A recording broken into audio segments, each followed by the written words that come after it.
europeu localizado na Península Ibérica, tendo como seu único vizinho a Espanha. Apesar de seu tamanho, Portugal já foi um grande império no passado e conquistou várias partes do mundo, espalhando sua cultura e língua. Então hoje veremos a história de Portugal. Portugal declarou sua independência em 1139, contudo, sua história e a história de seu povo vem de muito antes. Ainda existe muito a se aprender sobre os primeiros habitantes dessa região. Há fósseis de humanoides parentes dos humanos modernos datados de até 1,2 milhões de anos atrás. Inclusive, acredita-se que foi aqui onde os últimos Neandertais viveram antes de sua extinção. O homem moderno, no entanto, pode ter chegado aqui entre 20 e 30 mil anos atrás. Provavelmente povos nômades à procura de um clima mais agradável. Começaram a chegar aqui na costa portuguesa e viram que não tinham mais para onde ir.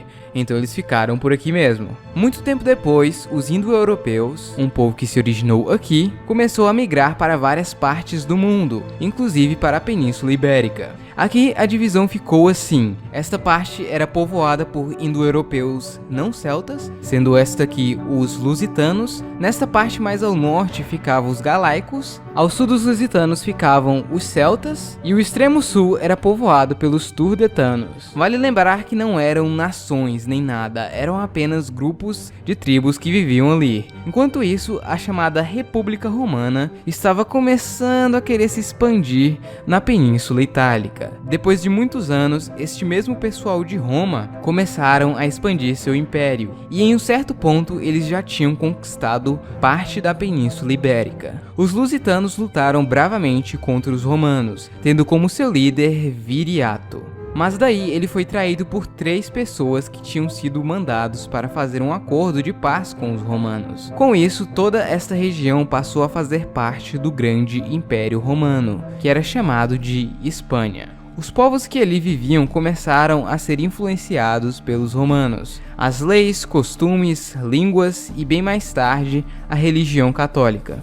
Let it go, let it go, let it go. Porém, isso é mais para o fim do Império. Eles deixaram de ser tribos e também começaram a falar a língua dos romanos, ou seja, o latim. Existia basicamente 2 tipos de latim: o falado pelas pessoas de alta classe e o latim vulgar, que era falado pelo resto da população. Como não existia um modelo único de aprendizado e a maioria das pessoas não tinham acesso à escola, o latim vulgar começou a se modificar e ficar diferente dependendo da região. E hoje ele se dividiu em várias línguas, como português, espanhol, italiano, romeno, francês e outras línguas menores. Por isso, essas línguas são tão similares. Muito tempo se passou sob o domínio romano e o império já estava fraco. Neste ponto, ele se dividiu em 2. Como Roma estava muito frágil, aconteceu a chamada Grande Migração Bárbara Germânica para a região, onde esses povos invadiram o Grande Império. Os 2 principais grupos germânicos que migraram para a Espanha foram os suevos, que formaram o Reino Suevo, e os visigodos, que formaram o Reino Visigótico. Algum tempo depois, o Reino Visigótico passou a dominar toda a península. Vocês lembram que o Império Romano havia se dividido em 2? Então, a parte ocidental dele morreu, pois foi invadida pelos bárbaros. Porém, a parte oriental, agora conhecida como Império Bizantino, estava firme e forte e tentou recriar o Império novamente. E eles tentaram pegar mais uma vez a península. Porém, depois de alguns anos, eles foram expulsos. Em 610, em um lugar distante dali, Maomé recebe a visão.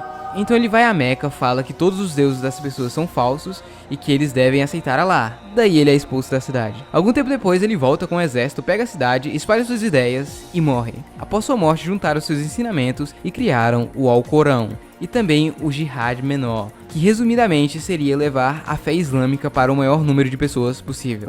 Sendo assim, eles rapidamente dominaram boa parte do Oriente Médio e Norte da África.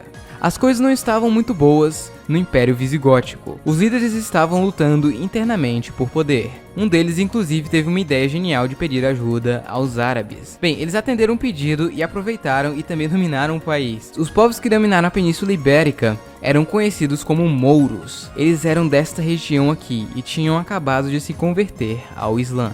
A invasão foi rápida e, apesar de algumas batalhas com os visigodos, eles não puderam fazer muita coisa. Em menos de uma década, os muçulmanos dominaram boa parte da península, salvo uma parte no norte. o Reino das Astúrias, que permaneceu forte e cristão.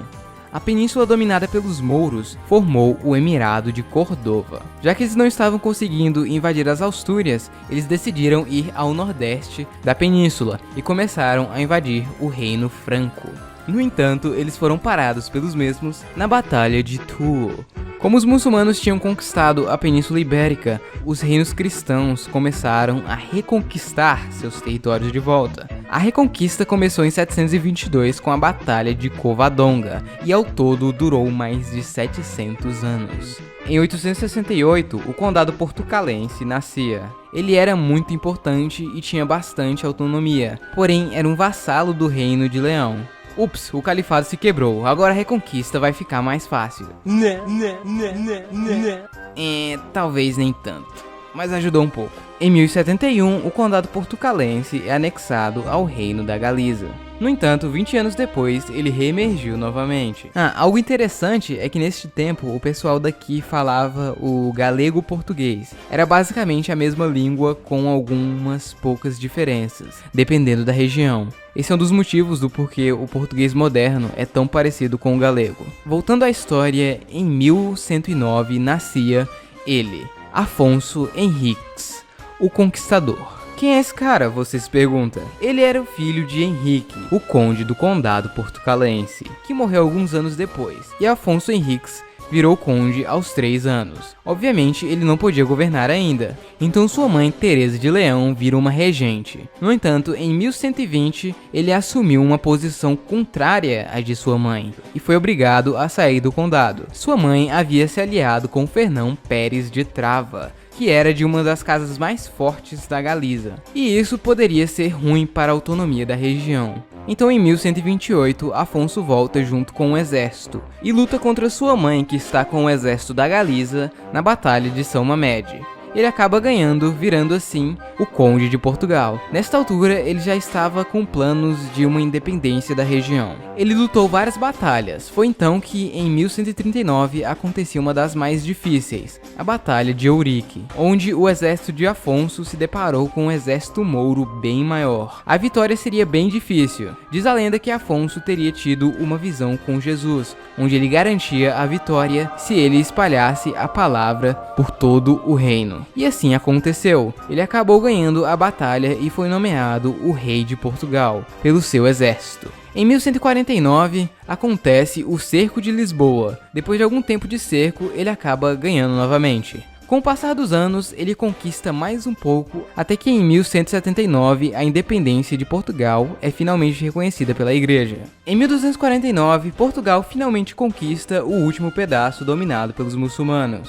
No entanto, a reconquista ainda continuava para os outros reinos. Este último pedaço ficou conhecido como Algarve. Ele era meio que outro reino, porém sempre pertenceu a Portugal, e não tentava sair nem nada do tipo, era simplesmente um título. Em 1337 começa a Guerra dos 100 Anos, que duraria mais de 100 anos. Obviamente. A peste negra chegou na Europa e quase metade da população morreu. Isso certamente piorou as coisas. Durante a Guerra dos 100 Anos, Dom Fernando, o rei de Portugal, lutou algumas lutas contra o reino de Castela e perdeu. No Tratado de Paz, a sua filha Beatriz se casaria com João de Castela. E se Dom Fernando morresse, a sua mulher seria regente até que o filho de Beatriz e João tivesse idade para reinar. Ou seja, Portugal seria governado por alguém de Castela. Isso poderia significar uma união das coroas, assim como aconteceu com outros reinos da Ibéria. Então, em 1383, Dom Fernando morreu, sem deixar herdeiros masculinos. Sua mulher virou regente, porém a população portuguesa não gostava dela, e corria boatos que ela tinha um caso com um nobre da Galiza. Isso fez o país entrar em uma mini guerra civil. No fim, Dom João I, o meio-irmão ilegítimo de Dom Fernando, acabou ganhando a guerra, sendo nomeado o novo rei de Portugal, desta vez da dinastia de Avis. Em 1415, Portugal conquista a cidade de Ceuta, no norte da África. Saindo um pouco de Portugal, o pessoal da Europa gostava muito das especiarias da Índia. E essa era uma das melhores rotas até a Índia para pegar as especiarias. Lembra do Império Bizantino, que estava tentando crescer novamente? Então ele não conseguiu. Olha ele aqui. Até que ele foi dominado pelo Império Otomano. Então eles bloquearam esta rota, o que deixou o acesso à Índia mais difícil e caro, consequentemente aumentando o preço já alto das especiarias. Então Cristóvão Colombo falou: cara, se a Terra é redonda, então se formos para o oeste, eventualmente chegaremos na Índia. Portugal não ligou e ele então foi para a Espanha, onde eles falaram ok, daí Cristóvão Colombo partiu para a Índia e na verdade chegou na América. Enquanto isso, Portugal queria chegar à Índia. Então Vasco da Gama resolveu fazer uma viagem muito perigosa até lá. Durante a viagem, eles passaram por alguns lugares na costa da África, até que eles finalmente chegaram à Índia, em uma viagem impressionante para aquele tempo. A história de terras no oeste se espalhou rapidamente. Portugal, muito esperto, mandou pessoas para lá e acabaram descobrindo o Brasil. Alguns anos antes, Portugal e Espanha tinham feito um tratado para dividir o mundo entre eles, o famoso Tratado de Tordesilhas. No Brasil, Portugal precisava de pessoas para trabalhar nas canas de açúcar, e assim fazer as terras valerem a pena. Bom, algumas tribos africanas tinham vários escravos que eles tinham ganhado em batalhas contra outras tribos. Então Portugal decidiu comprar e levar para o Brasil, começando assim o comércio atlântico de escravos. Algum tempo depois, outros impérios europeus começaram a fazer o mesmo. Bom, em pouco tempo, Portugal já dominava muita coisa. Um pedaço do que hoje é o Brasil, algumas ilhas próximas e na costa da África, algumas ilhas das Índias Ocidentais e Macau na China, além de vários pontos de comércio na Índia e África. Tudo parecia ótimo para o Império Português, porém ainda tem muita história para contar. Bom pessoal, então é isso, espero que vocês tenham gostado. Portugal é um país muito antigo e tem muita história para contar, então eu tive que dividir o vídeo em duas partes.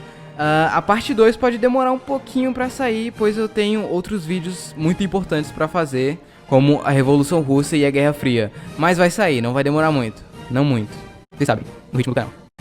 Então é isso, pessoal. Tchau!